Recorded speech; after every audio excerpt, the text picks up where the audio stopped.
Hello everyone, welcome to our YouTube channel, and today we will learn two different words. First word is commission and second word is omission. And these two words create a lot of confusion because they look same and they sound same. Okay, so commission and omission दोनों एक जैसे ही दिखने वाले word है, यदि एक जैसे ही लगते हैं इसलिए ही confusion क्रिएट करते हैं. तो आज के लेक्चर में हम इन्हीं दो वर्ड्स को समझने वाले हैं. ठीक है. सो आज का लेक्चर शुरू करने से पहले, जैसे कि मैं सारे लेक्चर्स शुरू करने से पहले रिमाइंडर देती हूँ. Again one quick reminder, app की लिंक डिस्क्रिप्शन में है, टेलीग्राम की लिंक डिस्क्रिप्शन में है, इंस्टाग्राम की लिंक डिस्क्रिप्शन में है. एंड आपको कोई भी सपोर्ट चाहिए, क्वेरी है, कोई भी क्वेश्चन है, so you can message us on WhatsApp. ठीक है, आप हमें व्हाट्सएप सपोर्ट पे भी मैसेज कर सकते हैं. सारी इन्फॉर्मेशन आपको डिस्क्रिप्शन में मिल जाएगी, सारी की सारी इन्फॉर्मेशन आपको डिस्क्रिप्शन में मिल जाएगी. एंड जो हमारा ऑफिशियल ऐप है, हमारे ऑफिशियल ऐप में बहुत सारे exclusive content, exclusive study material आपको different different forensic examination, entrance examination and competitive examination के लिए मिलेंगे. Okay, so please do check that thing out. अब हम अपना लेक्चर शुरू करते हैं. This is about commission and omission. देखो, अगर हम कमीशन और ओमिशन की बात करें, there are two acts that make up a crime. यहाँ पे अगर हम क्राइम के पर्सपेक्टिव से बात कर रहे हैं, if you are talking about crime के पर्सपेक्टिव से इफ़ यू आर टॉकिंग, तो there are two acts that make up a crime, that make up a crime. So there are two acts, act of commission and act of omission. Most of the time act of omission is not a crime and it is not included in crime, but कुछ ऐसे circumstances होते हैं जिसमें act of omission भी crime कहलाता है या act of omission भी crime की category में आ जाता है. ठीक है, सो कौन कौन से एक्ट है, act of commission and act of omission. So there are two acts that make up a crime and they are commission and omission. Act of commission and act of commission and act of omission. ठीक है, अब act of commission क्या है, act of omission क्या है. So a crime of commission is an act that law forbids you from doing. Okay, so act of commission वो act है जिसको लॉ आपको फॉरबिड करती है, आपको लॉ कहती है कि आपको ये एक्ट नहीं करना है. ठीक है, let's say murder, let's say चोरी, थेफ्ट, मर्डर, डकैती, ये सारी चीज़ें हमको हमारी लॉ कहती है कि नहीं करनी है. सो ये आती है एक्ट ऑफ कमीशन के अंदर, because it is a act which a person can commit, है ना. सो ये जो ये सारे एक्ट्स जो है हमारी लॉ कहती है कि आपने नहीं करनी है, बट अगर कोई पर्सन लॉ के अगेंस्ट जाके अगर ये एक्ट करता है, सो दैट इज क्राइम. हमने क्राइम कैसे डिफाइन किया था, हम क्राइम को कैसे डिफाइन करते हैं, any unlawful activity, any unlawful activity is crime, है ना. सो कोई भी अनलॉफुल एक्टिविटी क्राइम है. सो कुछ लॉज हैं, right, we have some laws. So अगर वो लॉ आपको किसी चीज़ के लिए फॉरबिड करते हैं या आपको मना करते हैं कि आपको किसी का मर्डर नहीं करना है, आपको किसी को पीटना नहीं है, आपके किसी घर पे चोरी नहीं करनी है, किसी की प्रॉपर्टी को नुकसान नहीं पहुंचाना है, बट स्टिल अगर आप इनके अगेंस्ट जाके वो एक्ट कमिट करते हो, so it is a act of commission और एक ये क्राइम है. So it is an act of commission. A crime of commission is an act that the law forbids you from doing. अब act of omission क्या है? It is a crime of omission of an act of a person failing when he or she is required to act. देखो, act of omission क्या है, एक example से मैं समझाती हूँ. Act of omission is something which a person is not doing.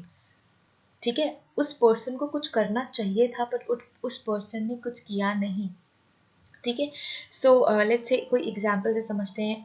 For example, आप एक you are sitting in a chair swimming pool के पास में, आप कुछ नहीं कर रहे हो, जस्ट सिटिंग, और उसी ही स्विमिंग पूल में let's say you are person A, ये कोई पर्सन ए है और ये है swimming pool.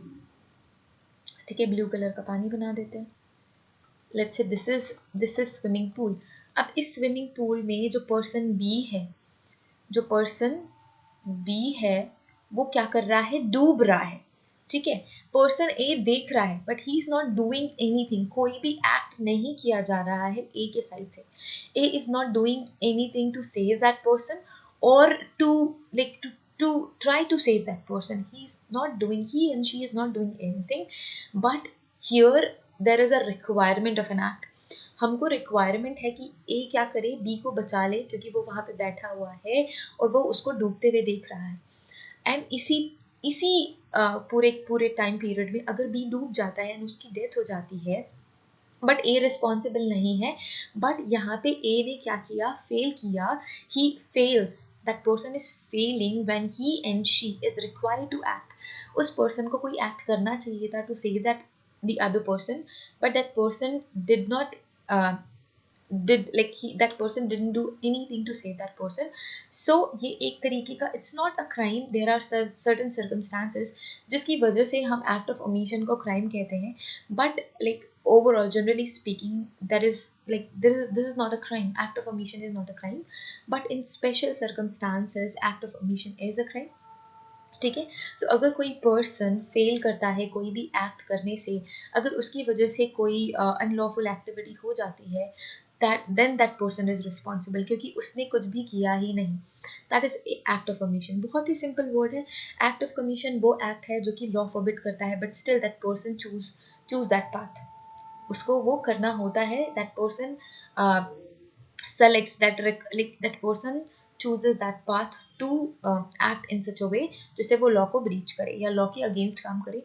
Crime of omission क्या है या एक्ट ऑफ ओमिशन क्या है, जिसमें उस पर्सन को कुछ करना चाहिए था बट उस पर्सन ने नहीं किया एंड उसकी वजह से क्राइम होता है. That is crime.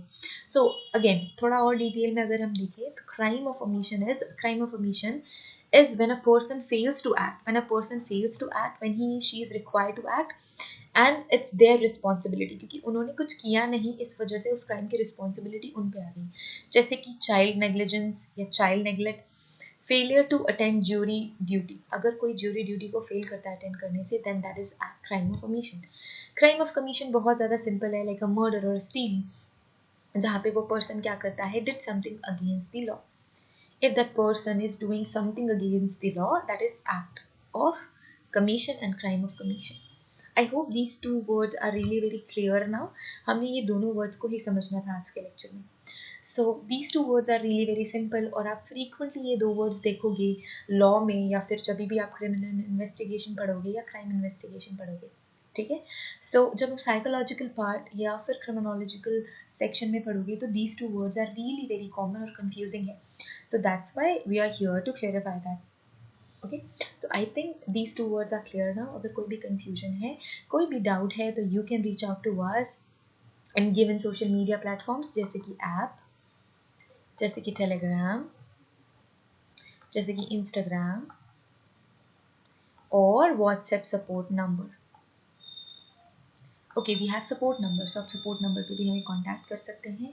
अगर आपने हमारा चैनल अभी तक सब्सक्राइब नहीं किया है तो आपको हमारा चैनल सब्सक्राइब कर लेना चाहिए फॉर फर्दर अपडेट्स एंड और भी हेल्पफुल वीडियोस के लिए. एंड अगर ये वीडियो आपको हेल्पफुल लगती है तो आप ये वीडियो लाइक कर सकते हैं, अपने फ्रेंड्स के साथ शेयर कर सकते हैं, अपने सीनियर्स के साथ शेयर कर सकते हैं, जूनियर्स के साथ शेयर कर सकते हैं. And thank you so much for watching this video. Have a great day ahead. See you in the next lecture. Till then, bye, take care.